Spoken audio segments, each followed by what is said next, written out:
mawulire ga Jostede mugajjukira bulungi nnyo agattukako emabega we yavaayo n'ayawukana ne mukyala we amanyiddwa nga Prim Kadesh era ng'ono munnange alina bagiyita Prim Sania ng'akolawo ka restaurant watundira emmere sirekayoka mu bakyala b'abayimbi Amira Princess Sania naye yakolawo restaurant bagenda batunda emmere Aluna mu birwa alina emmere ani omulalawo muganda Jofrota ya Pakalasti Papa's Sport nabo balina emmere kwegamba abayimbi babadde nnyo bintu by'emmere ani Bushira Cash Bisha ate yani mwana lol atunda chips lole sindekamo kale so kati munnange nno namuli agalo waliwo omukozi wa radio emu amanyiddwa nga Mr. Hen Chicken Nkoko ono ng'akole wali ku Galaxy FM waguddwawo olutalo wakati wa ne Jostede because kigambibwa okuba muno Prim we yava ku Jostede yagenda wono omuvubuka era gwe baddatekamu akasente era badde amuvujjirira era nga bano balabibwako nnyo mu mabaala g'omusaidize ebuziga awo omanyi ova ekansanga odda buziga saize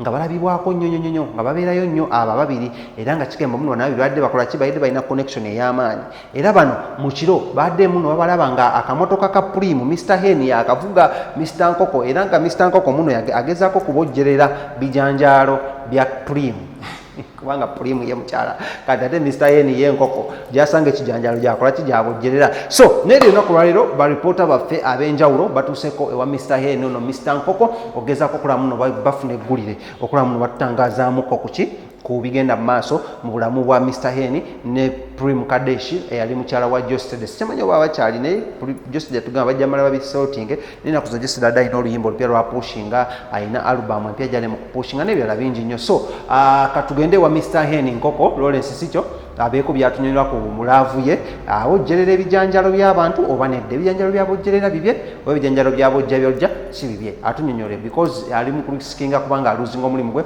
because of the propaganda egenda mu maaso munakwana mukyala wa Jostede amanyiddwa nga Prim katugende mweno interview then tukoma tugende maaso muli amalama nnyo my name is One the King himself leero sho tugikoze mu style ya ngeri ya freestyle nze ne Lawrence so kyoyinza okukola kikimu kyokka mwatwabira ku YouTube just subscribe ono nyinyini ku channel yaffe osooka wanga ofuna amawuli amala mangi nnyo tovaawo katugende mweno interview tukomewo Bisainwe oli mlaavu kuba waliwo ebintu byetulaba bigenda ebifaananyi ebitambula ng'oli ne omukyala Prim mukyala Jostede okyogedde bulungi nnyo mukyala Jostede balina abaana babiri naye ate tulaba nti okuva we bafunamu obutakkaanya Jostede we bavaayo akatambi nti yagenda naye assa ebintu abo mwatandika okukwatagana ne mukola social media online nemuva ebifaananyi ne bijja omanyi okkoona abagereko twagala kumanya ssebo Prim Kadesh mukwano gwange ne Jostede naye mukwano gwange in ways you cannot imagine Prim Kadesh twatwala ne tukkanya okukola idea ya YouTube show omanyi obuzibu bwe tulina wano mu Uganda tetudocumentinga bulamu bwaffe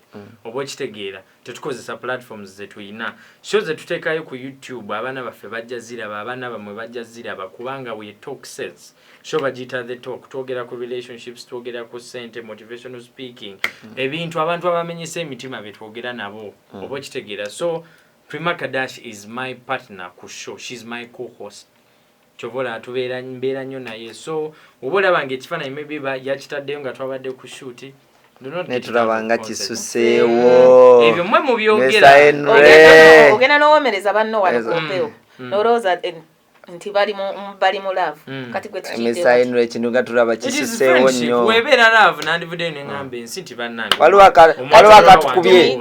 akafaananyi akatukubye nga buli omu ali ku shoulda ya munne bw'ati netugamba Mr. Henry yali shoot ya the talk twabagamba era mulinde sheeyo ogenda fuluma ku Rockstar the talk if you have not subscribed genda ku YouTube channel yaffe the talk with Prim and Mr. Henry when you get subscribe button I promise you obulamu bwote bugenda sigala kyekyo Mr. Henry njagala otunule mu kamera oyogere ekintu kino amanga nti nno mu wiiki emu tetugenda kulaba nga Mr. Henry waliwo ekitambula oba obyeganye nga tumaliza Mr. Henry ebintu obyeganye mulimu weganye ebintu tulaba nga gwali mukwano gwange nga mukwano gwo nga mukola YouTube show yes YouTube show oba any program nebeera chemistry kebere drive show morning show online show tosobola gikola na muntu nga tolina chemistry naye because we abeera afuse ku host opata nawo Nimrod ne Prim tembalaba wano Nimrod ne Sojo tembalaba wano Marriott Mosh Gaitano Lucky